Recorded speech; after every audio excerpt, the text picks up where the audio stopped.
Hello बच्चों, कैसे आप सभी लोग। आशा करते हैं कि आप सभी लोग अच्छे होंगे और मन लगा करके आप सभी लोग सभी संदर्भ प्रसंग व्याख्या को और काव्यगत सौंदर्य जो आप सभी लोगों को बताया जा रहा है उसका अध्ययन कर रहे होंगे। तो आइए उसी क्रम में हम आगे बढ़ते हुए फिर पाठ दूसरे का गोस्वामी तुलसीदास जी के द्वारा लिखा गया धनुष भंग कक्षा 10 हिंदी का पद्यांश नंबर 6वें का हम सभी लोग अच्छे तरीके से आज अध्ययन करेंगे, जिसमें संदर्भ प्रसंग व्याख्या सहित काव्यगत सौंदर्य और अलंकार की चर्चा हम करेंगे।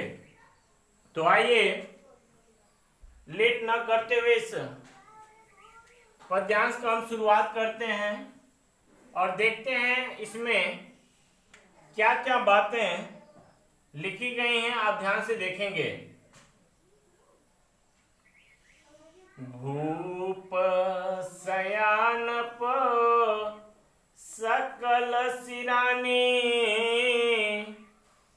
सखी विधि गति कछु जाति न जानी। बोली चतुर सखी मृदुबानी, तेजवंत लघु गणीय नरानी। कह कुंभज कह सिंधु अपारा, सो शिव सुजसु सकल संसारा। रवि मंडल देखत लघु लागा,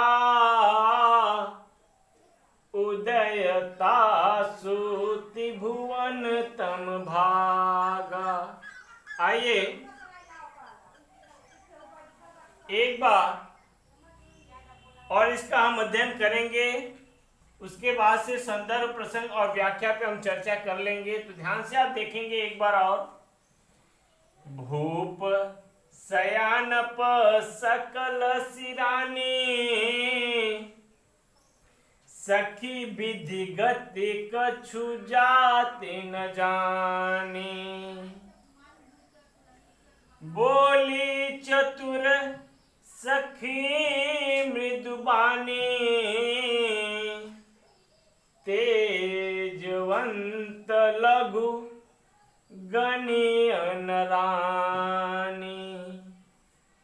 कह कुंभज कह सिंधु अपारा,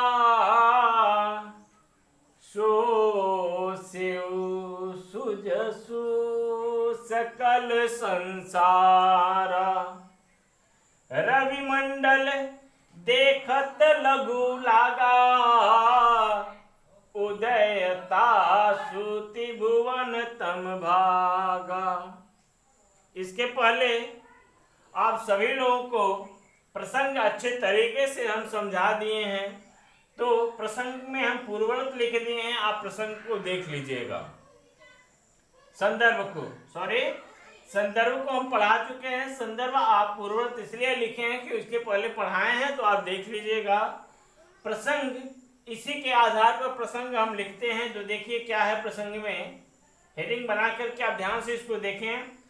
प्रस्तुत पद्यांश में सीता जी की माता श्री राम की कोमलता को देखकर विचलित हो उठती हैं। तब उनकी सखियां उनकी शंका को दूर करने के लिए तेजस्वी व्यक्तियों की तेजस्विता का वर्णन करती हैं। कई लोगों का नाम देती हैं कि ये कुंभज ऋषि थे, ये अगस्त्य ऋषि थे।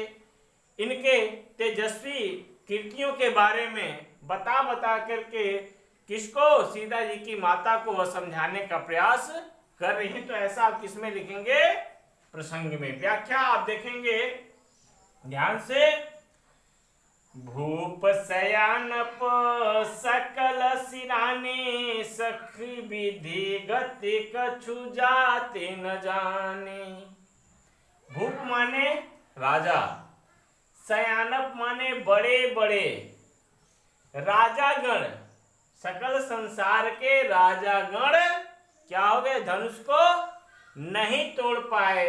सखी विदगत कछु जाति न जाने, बड़े बड़े लोग जब इस धनुष को, शिव धनुष को नहीं तोड़ पाए, तो ये छोटे तो दिख रहे हैं श्री राम, लेकिन गत की विधाता की जो इच्छा है, उस इच्छा के बारे में कुछ जान हम नहीं सकते हैं, कुछ कहा नहीं जा सकता है। ऐसा पहले लाइन का क्या हुआ, व्याख्या। कहने का भाव यह है कि बहुत बड़े बड़े राजा गण इस धनुष को नहीं तोड़ पाए, तो ये छोटे तो दिख रहे हैं श्री रामचंद्र जी, श्री राम छोटे तो दिख रहे हैं, लेकिन जब बड़े बड़े राजागण हार गए, नहीं तोड़ पाए, तो कुछ कहा नहीं जा सकता। छोटे हैं लेकिन तेजस्वी हैं। अगली लाइन में अगली एक सखी है जो सुनैना को बताने का प्रयास कर रही, समझाने का प्रयास कर रही कि हे सखी, अगली लाइन में बोले चतुर सखी मृदुबानी, तेजवंत लघु गणियन रानी। बोल रहे मृदु माने बहुत ही साधारण भाषा में प्रेम से समझाने का काम कर रही है कि हे सखी, आप ज्यादा चिंता मत करिए। बोले चतुर, बहुत होशियार थे, सखे मृदुबानी, तेजवंत लघु गणियन रानी। ये बहुत ही क्या है, तेजवंत हैं। लघु माने छोटा, मत गणीय माने इनको छोटे में इनकी गिनते न माने नहीं, मत करिए हे रानी, ये बहुत तेजवंत हैं, इनको आप छोटा नहीं समझिए, छोटे में इनकी गिनते मत करिए, गणीय मत इनको छोटे में। कह कुंभज कह सिंधु अपारा, सो सेउ सुजसु सकल संसारा।